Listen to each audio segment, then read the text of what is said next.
आज मैं आपको एक ऐसी अद्भुत कथा सुनाने जा रहा हूँ जो प्रेम, भक्ति और दिव्यता का प्रतीक है। ये कथा है वृंदावन के जंगलों में होने वाली रासलीला की, जहाँ श्री कृष्ण ने गोपियों के साथ प्रेम और भक्ति का ऐसा संगम रचाया जो आज भी हर भक्त के दिल को छू जाता है। रासलीला केवल एक नृत्य नहीं है, यह आत्मा और परमात्मा के मिलन की दिव्य कथा है। वृंदावन वह स्थान जहाँ हर पत्ता, हर वृक्ष और हर नदी श्री कृष्ण के प्रेम से ओतप्रोत है। एक चांदनी रात थी। पूरा जंगल शांत था, लेकिन हवा में माधुर्य बिखरा हुआ था। यमुना की लहरें धीमे धीमे बह रही थीं और पेड़ों की शाखाएं झूम रही थी। तभी एक मधुर ध्वनि सुनाई दी। ये ध्वनि थी कृष्ण की बांसुरी की। श्री कृष्ण की बांसुरी की धुन सुनकर गोपियां अपने अपने काम छोड़कर जंगल की ओर दौड़ पड़ी। कोई दही मथते मथते तो कोई चूल्हा जलाते जलाते। उनके दिल की एक ही ख्वाहिश थी, कृष्ण के साथ इस दिव्य रास का हिस्सा बनना। उनके चेहरे पर प्रेम और भक्ति का अद्भुत भाव था। जब गोपियां वृंदावन पहुंची तो उन्होंने देखा कि श्री कृष्ण उन्हें मुस्कुराते हुए देख रहे हैं। उनके मुख पर दिव्यता का तेज था और आंखों में अनंत करुणा। कृष्ण ने अपने हाथ उठाए और कहा, हे सखियों, आप सब यहाँ आए,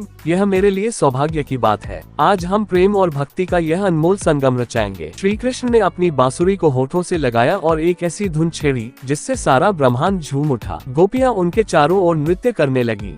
ऐसा प्रतीत हो रहा था मानो चंद्रमा ने अपनी चांदनी को इन प्रेमियों पर न्योछावर कर दिया हो। हर गोपी को लग रहा था कि कृष्ण केवल उनके साथ नृत्य कर रहे हैं। रासलीला केवल एक नृत्य नहीं था, यह आत्मा का परमात्मा के साथ मिलन था। गोपियां ये समझ चुकी थीं कि कृष्ण केवल उनके प्रियतम नहीं बल्कि स्वयं भगवान है। उनकी भक्ति में प्रेम का रंग घुल चुका था और प्रेम में भक्ति का। नृत्य करते करते गोपियों ने श्री कृष्ण के चरणों में अपना समर्पण कर दिया। उन्होंने कहा, हे कान्हा, हम आपके बिना अधूरी हैं। हमारा जीवन तभी पूर्ण है जब हम आपकी सेवा और आपकी भक्ति में लीन रहें। कृष्ण ने मुस्कुराते हुए कहा, हे सखियों, आप सब मेरी आत्मा का अंश हो। जो प्रेम और भक्ति आपने दिखाया है वही संसार का सत्य है। रासलीला समाप्त हुई, लेकिन गोपियों के दिलों में कृष्ण का प्रेम और भक्ति की गहराई और बढ़ गई। वृंदावन का वह चांदनी रात का दृश्य अमर हो गया। आज भी जब कोई भक्त प्रेम और भक्ति के इस संगम को याद करता है तो उसकी आत्मा कृष्ण की दिव्यता को महसूस करती है। तो ये थी रासलीला की अद्भुत कथा, जहाँ श्री कृष्ण ने हमें ये सिखाया कि सच्चा प्रेम और भक्ति केवल समर्पण में है। प्रेम में अहंकार नहीं होता और भक्ति में शुद्धता होती है। यही रासलीला का संदेश है, एक ऐसा संगम जो आत्मा को परमात्मा से जोड़ देता है।